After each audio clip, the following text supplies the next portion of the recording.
Your buddy, is your bestie Sean Hannity finally going to have you back on the show so you can talk about your machines, Mike? Well, I'm going to text him right now.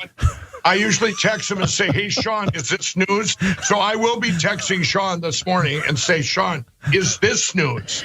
Is this news? The biggest breaking news, bombshell proof. We finally have what's inside the machine. You know, Steve, there was one other time in the United States, and that was Antrim County, Michigan, almost over a year ago now, where they actually had the same thing. Here's inside the machines. They seen all the manipulation, what it done, but what did they do? They covered it up, they deleted stuff, and they discredited, tried to, because they had all the media. This is why it's so important that Fox and Newsmax and Salem Media, just the conservative media, they need to get the word out.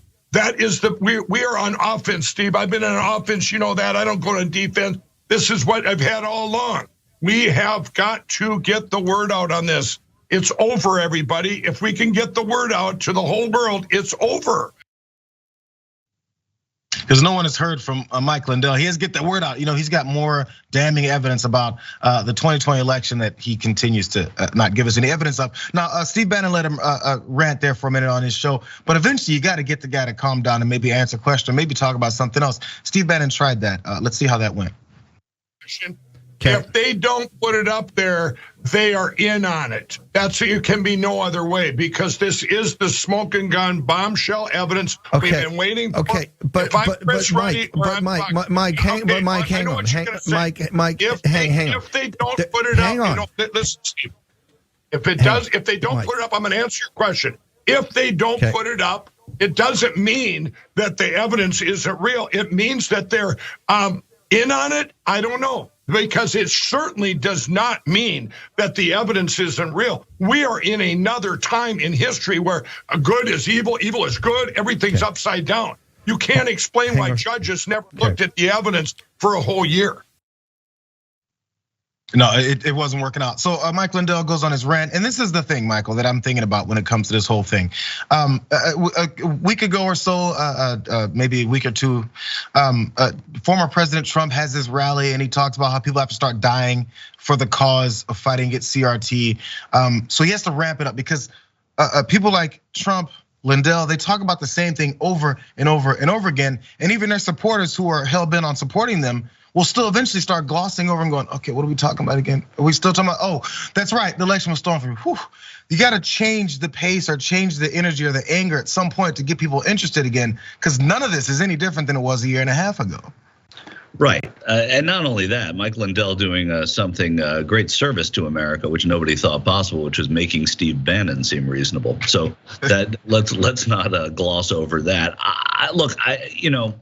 He said there's not really much to say about Mike Lindell that Mike Lindell hasn't already said and proven, and he's off the rails. And he gets these opportunities to speak about this stuff. I don't pay attention to Donald Trump's rallies anymore since I don't have to, but I assume he's talking about the same things he was talking about when I was going to all of them for work. So and the same thing for Mike Lindell. He's a clown. I don't know what he's selling anymore, and I don't see any reason really to analyze what he's saying other than look at the two of these men on this screen talking about texting Sean Hannity and see how off the rails they are, and so how out of touch with everything that people are talking about real problems in America are. And that's all. I guess it's a calculated approach to make sure that people are still thinking about these other things. I always love to bring up how there was a Republican strategist, and not that Mike Lindell's running for office,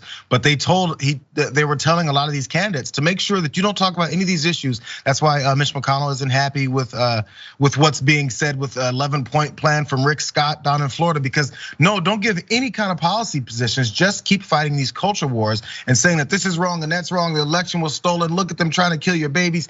Look at all these immigrants coming to destroy your lives. It doesn't matter. There's no policies around any of that stuff. It's just saying, look, we're the good guys. They're the bad guys. No policy. And Donald Trump today pulling an endorsement I read of Mo Brooks in Alabama, who is as right wing as you could be, as pro-Trump as you could be for the longest time. But he's saying that he accepts the results of the 2020 election, and we're in 2022. And so that's enough for Trump to pull his endorsement, which in Alabama will matter.